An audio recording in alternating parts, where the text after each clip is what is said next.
कैसे हैं आप लोग? उम्मीद करते हैं आप अच्छे होंगे और साथ ही आपकी तैयारी बेहतर तरीके से चल रही होगी।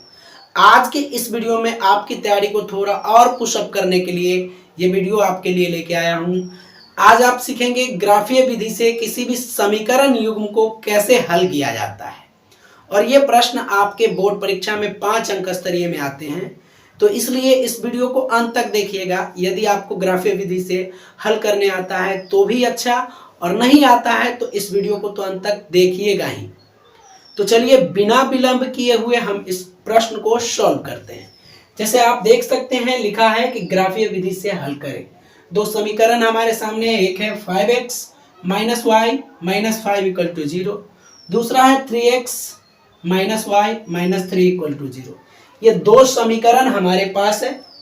इसको आपको क्या करना है, दो भाग में लिखिए। जैसे इसको एक तरफ लिखते हैं 5x minus y minus 5 equal to 0, एक तरफ इधर लिख लेते हैं, और दूसरे तरफ 3x minus y minus 3 equal to 0 को लिखते हैं।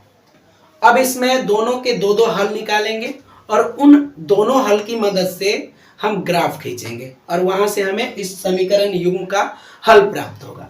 जैसे देखिए इसको आप सॉल्व करेंगे तो क्या लिखेंगे, 5x और ये माइनस में है, ठीक है, और ये भी माइनस में है, तो इस तरफ आप लिख सकते हैं y को प्लस में, और ये माइनस में है, इसको भी प्लस में लिख सकते हैं।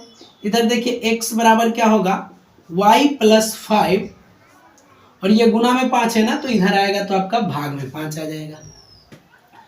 अब इसमें आपको इस तरफ y का मान रखना है, तो ऐसा मान सटीक रखिए जो कि कट जाए, ठीक है।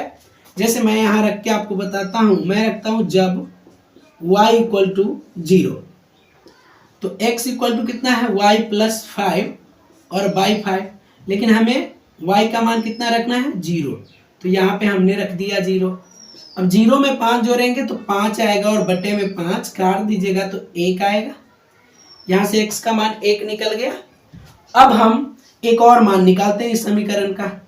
यहाँ रखते हैं जब y बराबर 5। देखिए ऐसा मान मैंने पहले ही आपको कहा है कि ऐसा मान रखिए जो कि कट जाए। तो 5 और 5 जोड़ दीजिएगा तो 10, 10 को 5 से भाग कीजिएगा 2 आएगा, तो मैंने यहीं पर 5 रखा। तो x बराबर क्या होगा, यहाँ देखिए y प्लस 5 है, तो y प्लस 5 और बटे में 5। हमने y के जगह पर क्या रखा, 5, तो आप यहाँ पर y को मिटाइए और यहाँ पे 5 डालिए।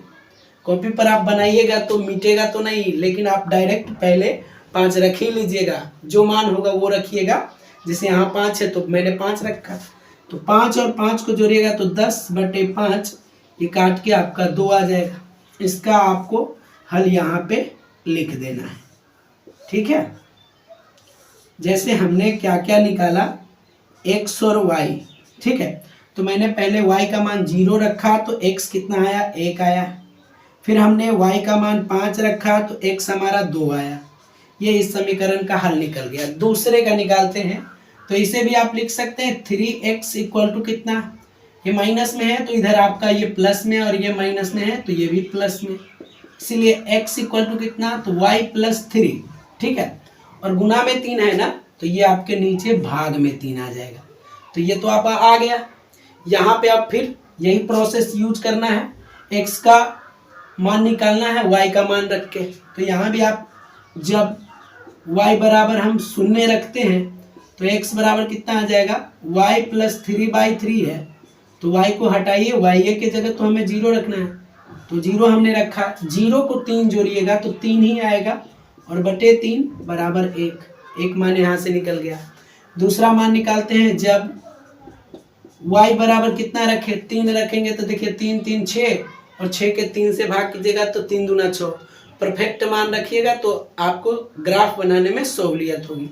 तो जैसे मैं यहाँ 3 प्लस 3 और बाई 3 रखते हैं तो 6/3 इक्वल टू 2 आएगा, क्योंकि y के जगह पर हम कितना रख रहे हैं, सॉरी यहाँ मैंने लिखने से पूर्व ही डाल दिया है ना, तो यहाँ लिख दीजिए y इक्वल टू जब y इक्वल टू 3, तो देखिए x इक्वल टू कितना आएगा, 3 प्लस 3/3, तो 3 3 6 और बटे 3 बराबर 2।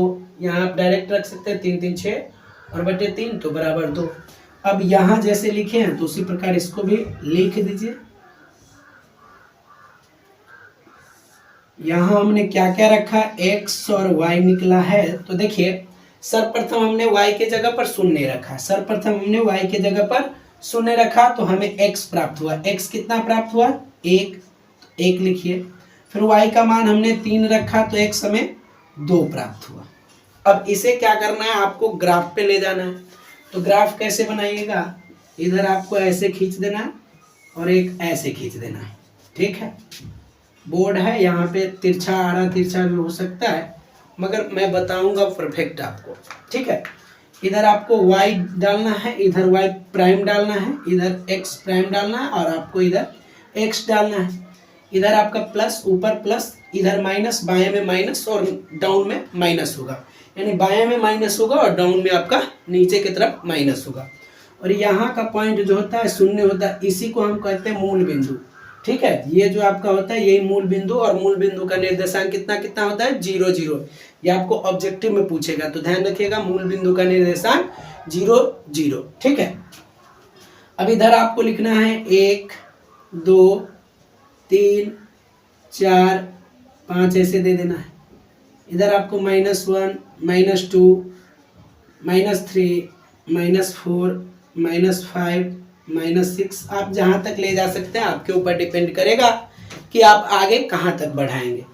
इसी प्रकार ऊपर भी आप 1 2 3 4 5 6, नीचे आपको माइनस में लिखना है, -1 -2 -3 -4 -5 और -6, हमने इतना लिख दिया। अब आपको करना क्या है, पहले समीकरण को देखना है और इसमें मान पुट करना है।